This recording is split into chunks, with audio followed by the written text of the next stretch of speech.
தித்திக்கும் மாம்பழம் வச்சு மாம்பழ கேசரி அப்படி சொல்லணும்னு தான் எனக்கு ஆசை. ஆனால் இப்போதான் மாம்பழ சீசன் ஸ்டார்ட் ஆயிருக்கு, அதனால கொஞ்சம் புளிப்பாக தான் இருக்கு. அப்புறம் கேட்டுக்கோங்க, இது ஃபெஸ்டிவல் டே, அதுவும் புத்தாண்டு. நான் நிறைய நெய் ஊற்றி அருமையா இன்னைக்கு கேசரி பண்ணியிருக்கேன். அதனால நிறைய நெய் ஊத்துறீங்க எண்ணெய் ஊத்துறீங்கன்னு இன்னைக்கு கம்ப்ளைண்ட் பண்ணாதீங்க. கேசரினா இப்படி தாங்க இருக்கணும், இல்லைன்னா அது உப்மா. சரி வாங்க, ஒரே நாளில் 2 கிலோ வெயிட் எப்படி போடுறதுன்னு பார்ப்போம். கடாயில் 1/4 கப் நெய், 2 டேபிள் ஸ்பூன் ரீஃபைண்ட் ஆயில் சேர்த்துக்கோங்க. இதில் பாதாம் முந்திரி திராட்சையை நல்லா வறுத்து எடுத்துக்கோங்க. பாருங்க எவ்வளோ அழகு கலர்ல நல்லா வறுபட்டிருக்கு. இப்ப மீதி இருக்க அதே நெய் எண்ணெயில 1/2 கப் ரவையை இந்த மாதிரி வறுத்துக்கோங்க. லோ ஃப்ளேம்ல 5 நிமிஷம் வறுத்த பிறகு 1/2 கப் ரவைக்கு 2 கப் தண்ணி ஊத்திக்கோங்க. ரவை இந்த அளவுக்கு வெந்த பிறகு ஒரு மீடியம் சைஸ் மாம்பழத்தை இந்த மாதிரி அரைச்சு உள்ள சேர்த்துக்கோங்க. மாம்பழத்திலே ஒரு அழகான மஞ்சள் நிறம் இருக்கிறதுனால நான் எந்த கேசரி கலரும் சேர்த்துக்கல. 1/2 கப் ரவைக்கு 1 கப் சர்க்கரை சேர்த்தீங்கன்னா கரெக்டா இருக்கும். மாம்பழம் லைட்டா புளிப்பா எனக்கு இருக்கிறதுனால நான் 1/4 கப் சர்க்கரை சேர்த்துக்கிட்டேன். ஒரு 5 நிமிஷத்துல சர்க்கரை இந்த மாதிரி கரைஞ்சி ரெடியாகி வரும். இதுல நான் குங்குமப்பூவோ ஏலக்காய் தூளோ சேர்த்துக்கலாம், உங்களுக்கு வேணும்னா சேர்த்துக்கலாம். எனக்கு மாம்பழத்தோட ஃப்ளேவர் வேணும்ன்றதுனால நான் அப்படியே விட்டுட்டேன்.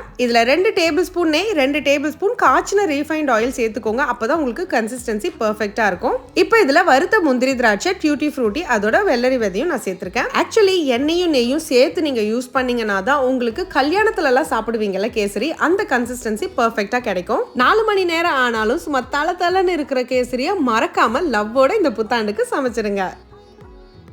எப்படி